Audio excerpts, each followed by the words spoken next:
Hello, and welcome to Harry Potter and the Methods of Rationality, the podcast. Written by Eliezer Yudkowsky, read by Eneasz Brodsky, based on the works of J.K. Rowling. Chapter 77, Self-Actualization, Aftermaths, Surface Appearances. Aftermath, Albus Dumbledore and... The old wizard sat alone at his desk in the unsilence of the headmaster's office, amid the innumerable and unnoticed devices. His robes a gentle yellow of soft fabric, not such clothing as he ordinarily wore before others. His wrinkled hand held a quill scratching away at an official-looking parchment.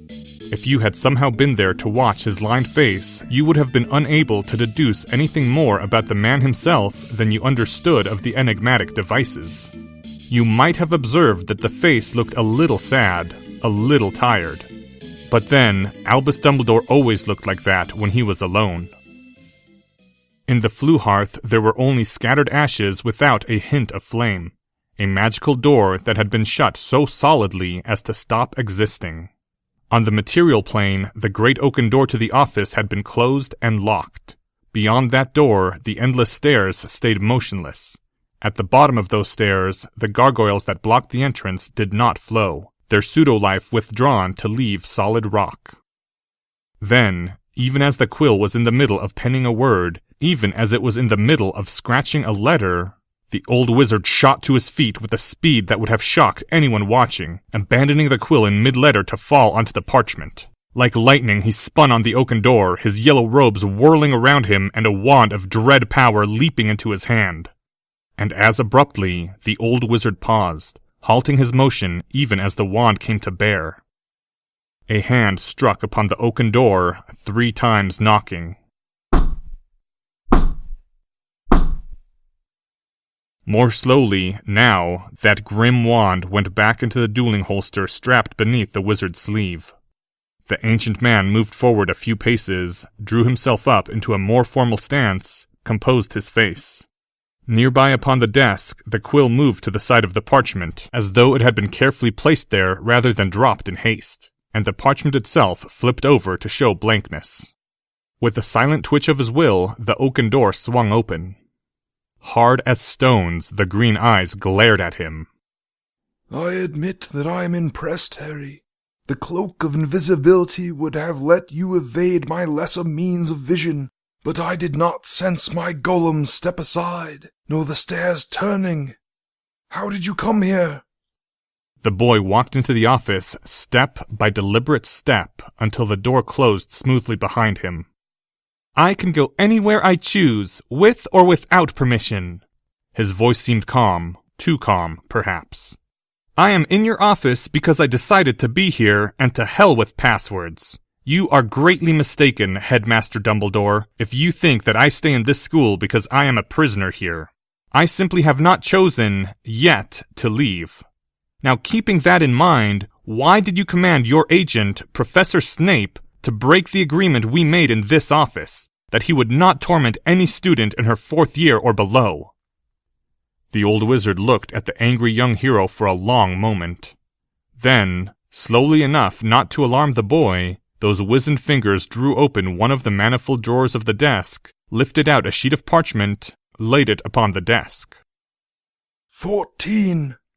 It is not the number of all the owls sent last night. Only the owls sent to families with a seat on the wizen gamut, or families of great wealth, or families already allied with your foes, or in the case of Robert Jugson, all 3, for his father, Lord Jugson, is a Death Eater, and his grandfather a Death Eater who died by Alistair Moody's wand.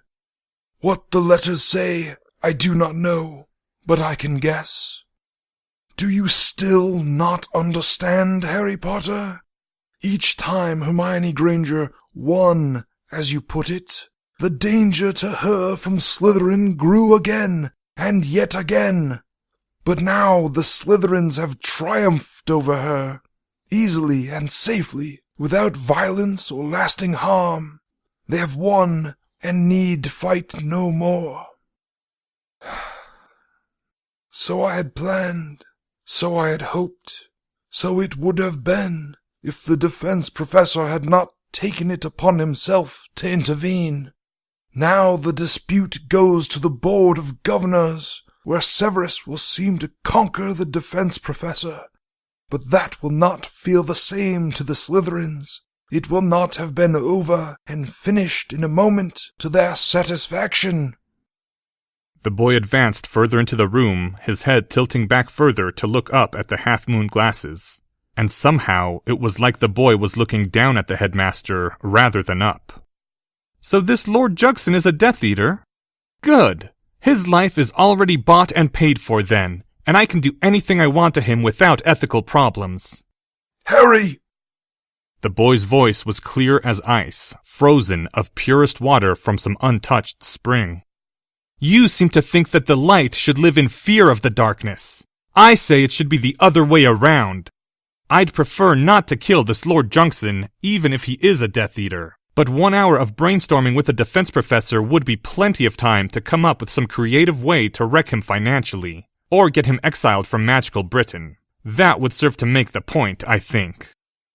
I confess that the thought of ruining a 500-year-old house and challenging a Death Eater to war to the finish over a scuffle in a Hogwarts hallway had not occurred to me, Harry.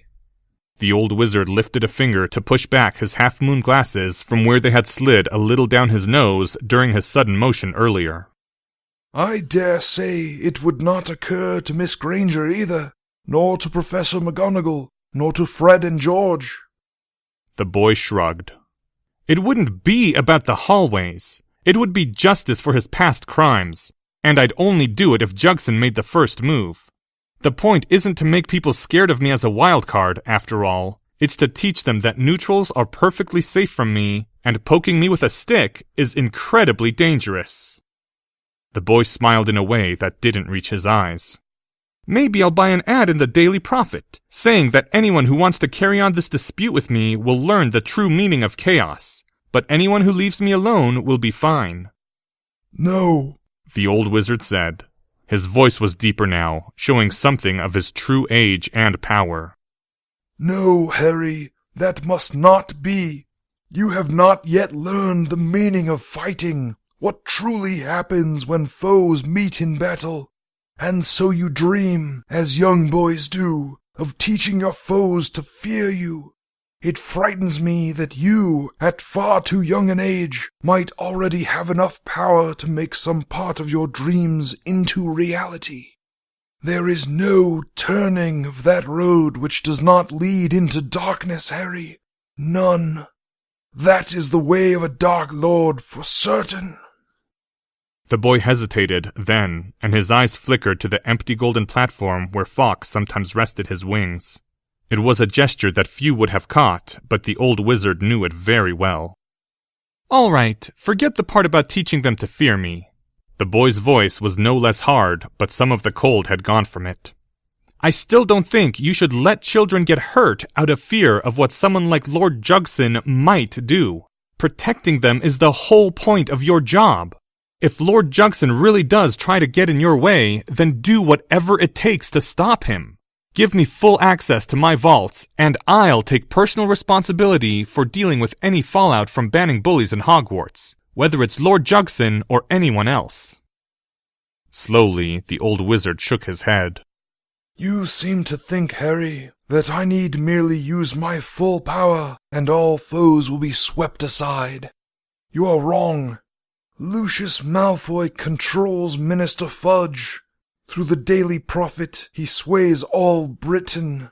Only by bare margins does he not control enough of the Board of Governors to oust me from Hogwarts. Amelia Bones and Bartemius Crouch are allies, but even they would step aside if they saw us acting wantonly. The world that surrounds you is more fragile than you seem to believe, and we must walk with greater care. The old wizarding war never ended, Harry. It only continued in a different form. The Black King slept, and Lucius Malfoy moved his chess pieces for a time. Do you think Lucius Malfoy would lightly permit you to take a pawn of his color? The boy smiled, now with a touch of coldness again.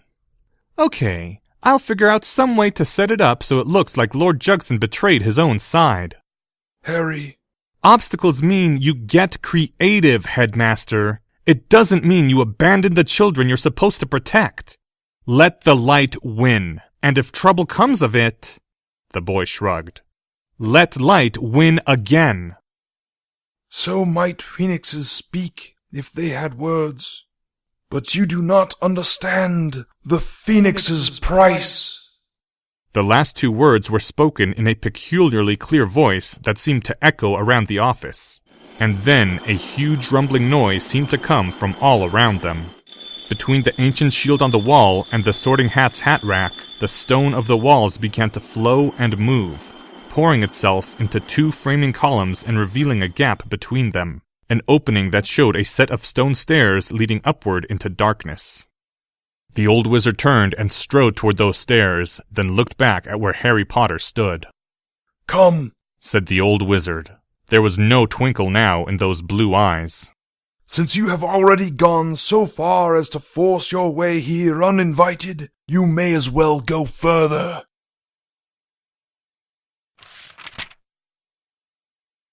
There were no railings on those stone steps, and after the first few steps, Harry drew his wand and cast Lumos. The headmaster did not look back, did not seem to be looking downward, as though he had climbed the steps often enough to have no need of vision.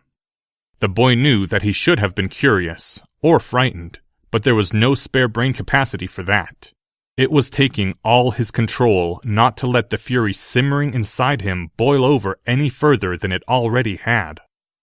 The stairs went on for only a short distance, one straight rising flight without turns or curves. At the top was a door of solid metal, looking black in the blue light cast from Harry's wand, meaning that the metal itself was either black or perhaps red. Albus Dumbledore lifted up his long wand like a brandished symbol, and again spoke in the strange voice which seemed to echo in Harry's ears, as though burning itself into his memory. Phoenix's fate! That last door opened, and Harry followed Dumbledore inside. The room beyond seemed to be made of black metal like the door that led to it. The walls were black, the floor was black.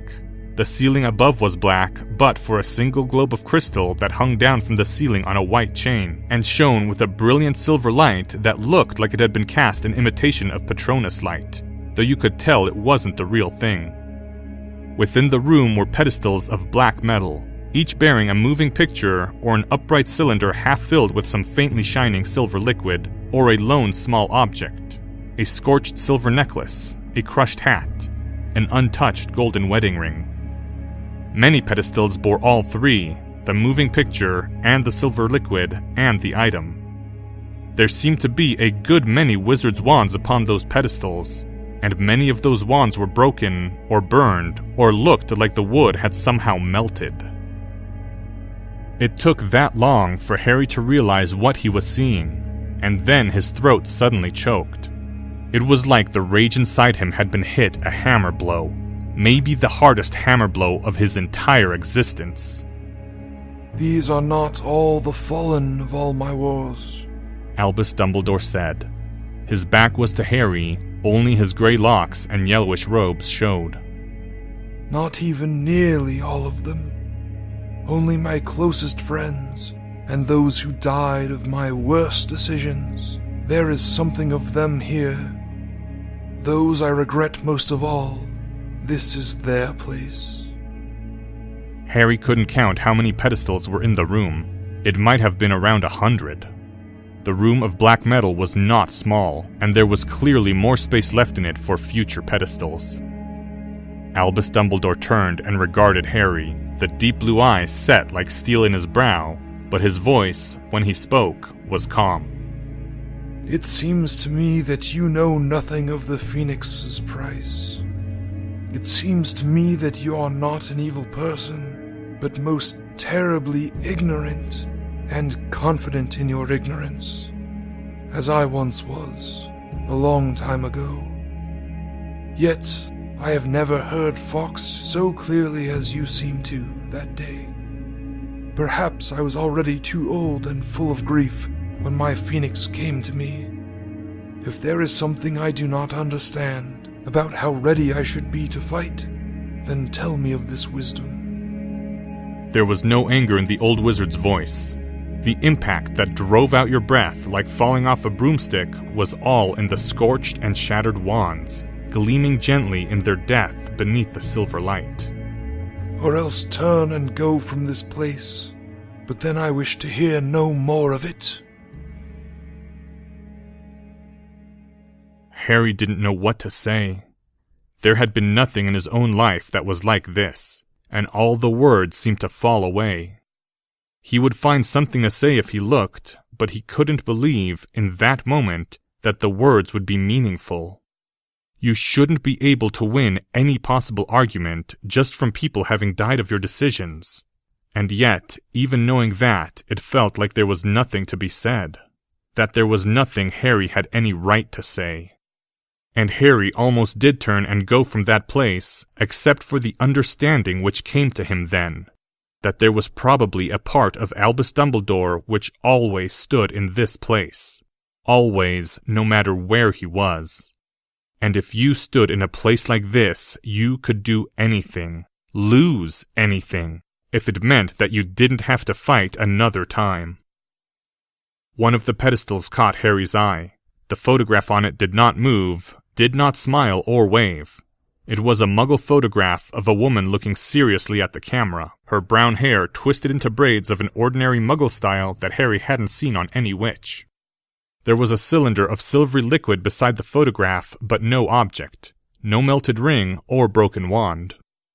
Harry walked forward, slowly, until he stood before the pedestal. "Who was she?" Harry said, his voice sounding strange in his own ears. "Her name was Trisha Glasswell, the mother of a Muggle-born daughter who the Death Eaters killed. She was a detective of the Muggle government, and after that she fed information from the Muggle authorities to the Order of the Phoenix until she was betrayed into the hands of Voldemort. She did not die well, Harry." "Did she save lives?" "Yes, she did." Harry lifted his gaze from the pedestal to look at Dumbledore. "Would the world have been a better place if she hadn't fought?" "No, it would not," said the old wizard. His voice was tired and grieving. He seemed more bent now, as though he were folding in on himself. "I see that you still do not understand. I think you will not understand until the day that you... Oh, Harry, so very long ago, when I was not much older than you are now, I learned the true face of violence and its cost. To fill the air with deadly curses for any reason, Harry, it is an ill thing, and its nature is corrupted, as terrible as the darkest rituals. Violence, once begun, becomes like a letharfold that strikes at any life near it. I would spare you that lesson the way I learned it, Harry." Harry looked away from the blue eyes, cast his eyes down at the black metal of the floor. The headmaster was trying to tell him something important, that was clear. And it wasn't something that Harry thought was stupid either. "There was a Muggle once named Mohandas Gandhi," Harry said to the floor. "He thought the government of Muggle Britain shouldn't rule over his country, and he refused to fight. He convinced his whole country not to fight. Instead, he told his people to walk up to the British soldiers and let themselves be struck down without resisting. And when Britain couldn't stand doing that anymore, we freed his country. I thought it was a very beautiful thing when I read about it. I thought it was something higher than all the wars that anyone had ever fought with guns and swords. That they'd really done that, and it had actually worked." Harry drew another breath. "Only then I found out that Gandhi told his people, during World War II, that if the Nazis invaded, they should use nonviolent resistance against them, too. But the Nazis would have just shot everyone in sight. And maybe Winston Churchill always felt like there should have been a better way, some clever way to win without having to hurt anyone, but he never found it, and so he had to fight." Harry looked up at the headmaster, who was staring at him. Winston Churchill was the one who tried to convince the British government not to give Czechoslovakia to Hitler in exchange for a peace treaty, that they should fight right away. I recognized the name, Harry. The old wizard's lips twitched upward. Although honesty compels me to say that dear Winston was never one for pangs of conscience, even after a dozen shots of fire whiskey. The point is, Harry said, after a brief pause to remember exactly who he was talking to, and fight down the sudden returning sense that he was an ignorant child gone insane with audacity, who had no right to be in this room and no right to question Albus Dumbledore about anything. The point is, saying violence is evil isn't an answer. It doesn't say when to fight and when not to fight. It's a hard question, and Gandhi refused to deal with it, and that's why I lost some of my respect for him. And your own answer, Harry? One answer is that you shouldn't ever use violence except to stop violence. You shouldn't risk anyone's life except to save even more lives. It sounds good when you say it like that. Only the problem is that if a police officer sees a burglar robbing a house, the police officer should try to stop the burglar, even though the burglar might fight back and someone might get hurt or even killed. Even if the burglar is only trying to steal jewelry, which is just a thing. Because if nobody so much as inconveniences burglars, there will be more burglars, and more burglars. And even if they only ever stole things each time, it would... The fabric of society... Harry stopped. His thoughts weren't as ordered as they usually pretended to be in this room. He should have been able to give some perfectly logical exposition in terms of game theory, should have at least been able to see it that way, but it was eluding him. Hawks and doves. Don't you see, if evil people are willing to risk violence to get what they want, and good people always back down because violence is too terrible to risk, it's not a good society to live in, Headmaster. Don't you realize what all this bullying is doing to Hogwarts? To Slytherin House most of all? War is too terrible to risk, and yet it will come. Voldemort is returning. The black chess pieces are gathering. Severus is one of the most important pieces our own side possesses in that war. But our evil potions master must, as the saying goes, keep up appearances. If Severus can pay that keep by hurting the feelings of children, only their feelings, Harry, you would have to be most terribly innocent in the ways of war to think he had made a poor bargain. Hard decisions do not look like that, Harry. They look like this. The old wizard did not gesture. He simply stood where he was, among the pedestals. You shouldn't be headmaster, Harry said through the burning in his throat. I'm sorry. I'm so sorry. But you shouldn't try to be a school principal and run a war at the same time. Hogwarts shouldn't be a part of this. The children will survive, the old wizard said with tired old eyes. They would not survive Voldemort. Have you wondered why the children of Hogwarts do not speak much of their parents, Harry? It is because there is always, within earshot, someone who has lost their mother, or father, or both. That is what Voldemort left behind the last time he came. Nothing is worth that war beginning again, even one day earlier than it must, or lasting one day longer than it must. The old wizard did gesture now, as though to indicate all the shattered wands. We did not fight because it seemed righteous to do so. We fought when we had to, when there was no other way left. That was our answer.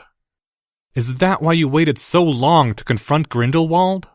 Harry had uttered the question without quite thinking. There was a slow time while the blue eyes searched him. Who have you been talking to, Harry? No, do not answer. I already know. Dumbledore sighed. Many have asked me that question, and always I have turned them aside. Yet in time you must learn the full truth of that matter. Will you swear never to speak of it to another until I give you leave?" Harry would have liked to be allowed to tell Draco, but... "I swear." Grindelwald possessed an ancient and terrible device. While he held it, I could not break his defense. In our duel, I could not win, only fight him for long hours until he fell in exhaustion, and I would have died of it afterwards, if not for Fawkes. But while his Muggle allies yet made blood sacrifice to sustain him, Grindelwald would not have fallen. He was, during that time, truly invincible. Of that grim device which Grindelwald held, none must know, none must suspect. There must not be a single hint, and therefore you must not speak of it, and I will say no more for now. That is all, Harry. There is no moral to it, and no wisdom. That is all there is." Harry slowly nodded. It wasn't entirely implausible by the standards of magic. "And then," Dumbledore's voice went on, even quieter, almost as though he were speaking to himself. "since it was I who felled him, they obeyed me when I said he should not die, though they cried by the thousands for his blood. So he was imprisoned in Nurmengard, in the prison that he built, and he abides there until this day. I went to that duel without any intent to kill him, Harry, because, you see, I had tried to kill Grindelwald once before, a long time ago, and it proved to be a mistake, Harry." The old wizard was staring now at his long, dark gray wand where he held it in both hands, as though it were a crystal ball out of Muggle fantasy, a scrying pool within which answers could be found. "And I thought that I should never kill. And then came Voldemort." The old wizard looked back up at Harry and said in a hoarse voice, "He is not like Grindelwald, Harry. There is nothing human left in him. Him you must destroy. You must not hesitate when the time comes. To him alone, of all the creatures in this world, you must show no mercy. And when you are done, you must forget it. Forget that you ever did such a thing, and go back to living. Save your fury for that, and that alone." In that office, there was silence. It lasted for some many long seconds, and finally was broken by a single question. "Are there Dementors in Nurmengard?" "What? No, I would not have done that even to him."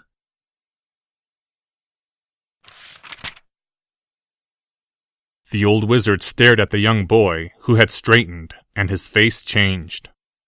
"In other words," the boy said, as though talking to himself without any other people in the room, "it's already known how to keep powerful dark wizards in prison without using Dementors.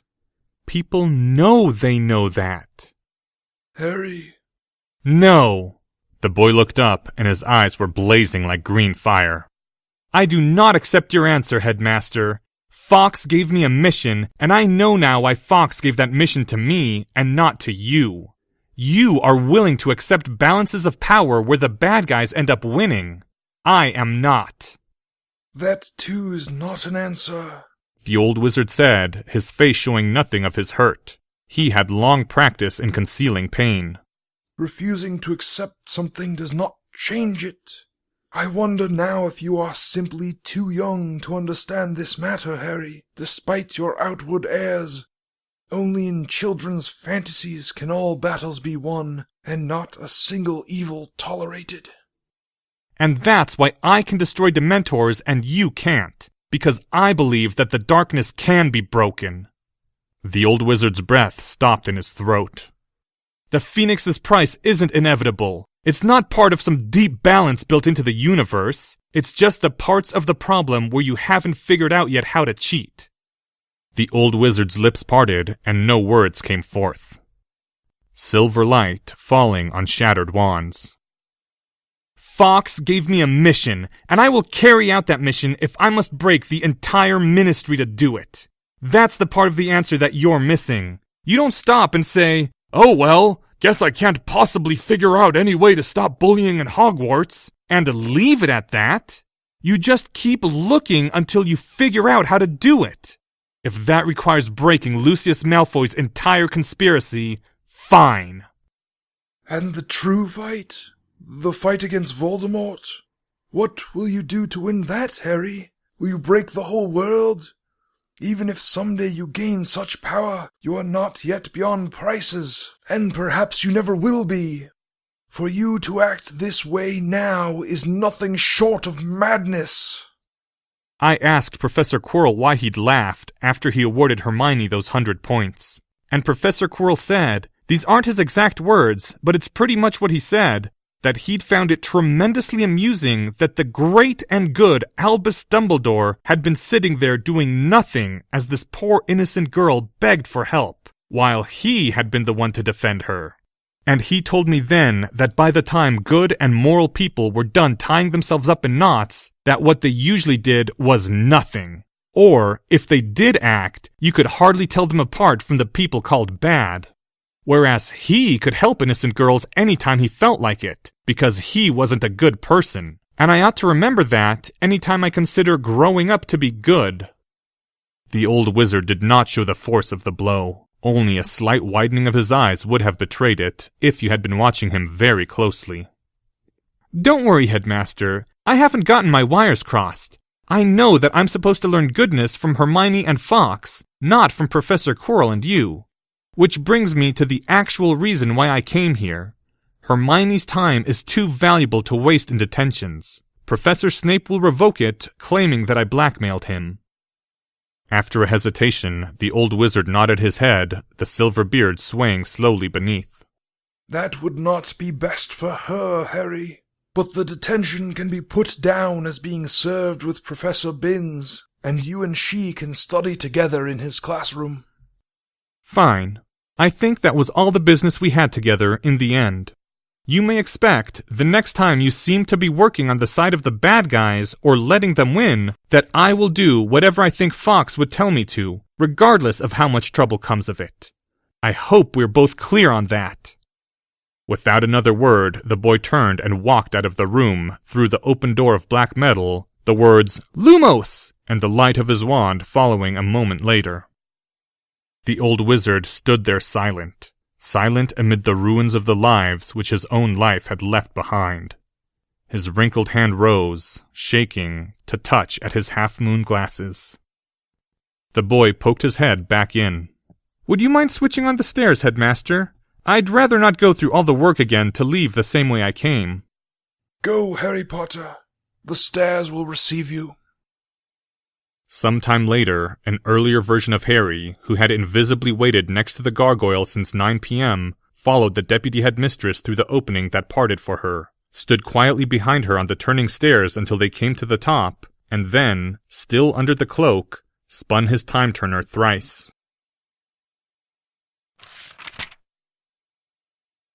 End first half of Chapter 77. Thank you to the following people. Dumbledore, Drake Walker. This chapter's original text, production notes, and attribution links, along with archives and much more, can be found at hpmorpodcast.com.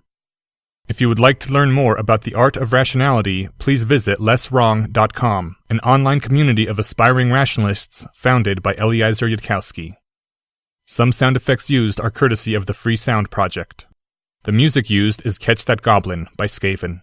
The Phoenix Room theme was Communal Blood by This Will Destroy You. Thank you for listening, and come back next week for the conclusion to Chapter 77, Self-Actualization, Aftermaths, Surface Appearances.